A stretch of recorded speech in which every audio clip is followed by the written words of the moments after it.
Okay, something that really helps to ground me when I'm feeling out of sorts, when I'm feeling like I don't even have the energy to pray. I don't even know what to pray. Sometimes I've been praying the same things over and over because it's my thorn, it's my struggle, it's my battle. Sometimes I just need to go away. One of the things that I do is I will lay myself flat on my face and I will spread out in the form of a cross. My feet together, my arms out, my head down. And I will simply lay there before the Lord in submission, in humility.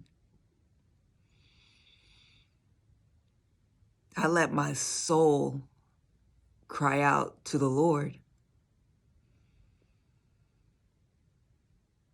This is a space where I communicate to God without words. That in this moment, I die to myself. I don't have the answer. I don't have the formula. Whatever it is that's needed in this moment, not only do I not have, I don't even know what to ask for. I lay myself completely before Him in complete submission. It's me throwing myself before Him and allowing me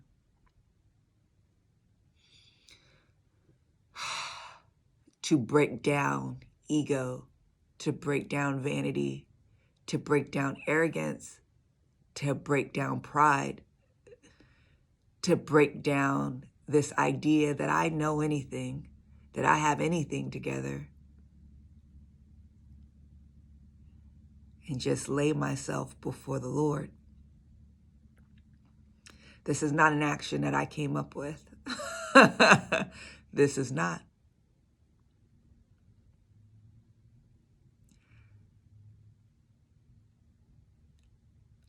I hesitate because the Lord has had me do some interesting things. One of the things that He's had me do was He had me lay in the form of a cross, y'all, for hours. I remember one night, it was 9 o'clock, 9 p.m. I got myself in this cross and the Lord taught me how.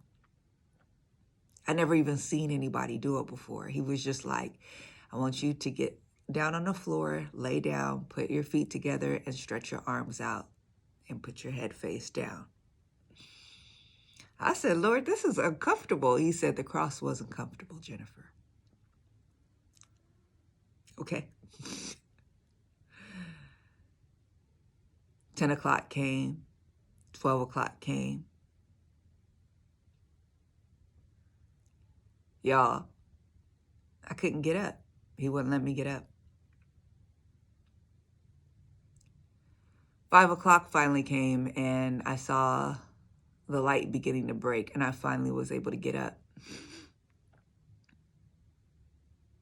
Hours. The Lord taught me so much through this act, y'all, of obedience. He taught me, I need you not to lean on your own understanding. You had no reason, you had no understanding of why I asked you to do that.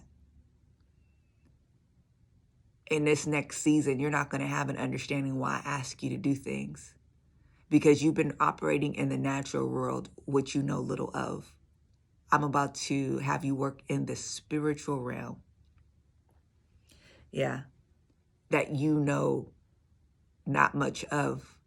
You're going to have to depend on me and rely on me to do things that don't make sense, that you don't understand, just like I had you do here. And I need you to commit to it and just trust. You don't feel anything happening. You don't see anything happening, but you just need to trust that that's what I need you to do. He taught me, he said, see, when you got uncomfortable, you kept trying to move your arms and shift your body and do all these things. You were trying to raise your arms. You were trying to bend them. None of these things I told you to do originally. So I had to keep correcting you and telling you to go back to where you were. You see, Jennifer, when you get uncomfortable with the instruction I gave you, that's your tendency. You always want to adjust. You always want to modify. You always want to change things to make it more comfortable for you. In that moment, I needed to teach you to do what it is that I've asked you to do the way how I've asked you to do it, through discomfort. He told me, he said, Jennifer, you kept trying to put your own understanding on this situation, and I kept trying to get you to abandon it. See, what were you more committed to, doing what you wanted to do or what I wanted you to do? See, you felt it was enough. You felt like the timing. How do you know what's enough? I need you to depend on me and trust me. You were getting mad. You were getting angry. You felt like, what kind of father is this? What kind of Lord is this? Because I'm asking you to do something uncomfortable? Do you know the way is uncomfortable? The way is hard? I'm still your father in that. Not to doubt my character, my love for the hard I called you to do. You see, these simple acts of obedience are so much more than the act themselves. God is trying to do so much with us if we'll let him. If we'll let him do the uncomfortable thing. As long as he asks you to do it, do it. There's more happening than you know. From that act of obedience, yeah, I got into a posture of surrender and submission I hadn't been in before. The one that God was telling me I needed to get into for this next season. He was trying to prepare me. The Lord was about to teach me lessons upon lessons upon lessons afterwards. The revelation was going to come after the obedience. After I did what God told me to do. So it's still a place for me of comfort. It's still a place now. I don't be there for hours now. There was a time where even after that, I was there for hours. But these days, I just have to get into that posture just to say, Lord, I lean not under my own understanding. I lean unto yours. I don't know what you're doing in this moment. I don't even know what I'm doing. But I surrender myself to you and what you're doing in this moment. Think about doing that. Lying down, face down on the floor. Arms out, feet together, in full submission before God. When I got finished with that act the first time, I looked it up and I said, do people do this? Is this something God just wanted me to do, or do people do this?